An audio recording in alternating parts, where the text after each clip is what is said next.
ఇంద్రలోక భవనాన్ని ఈడ్చుకొచ్చి గదిలో మార్చి మళ్ళీ కట్టారో ఏమో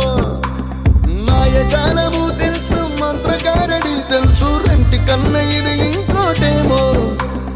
నీలాకాశం నేలాకొస్తే ఇట్టాగే ఉంటాదో ఏమో ఈ సంతోషం దాచాలంటే హృదయాలు ఓ వంద కావాలేమో ఇంతందంగా ఉంటుందా ఈ లోకం ఇన్నాళ్ళు ఈ మనసుకి తెలియాలే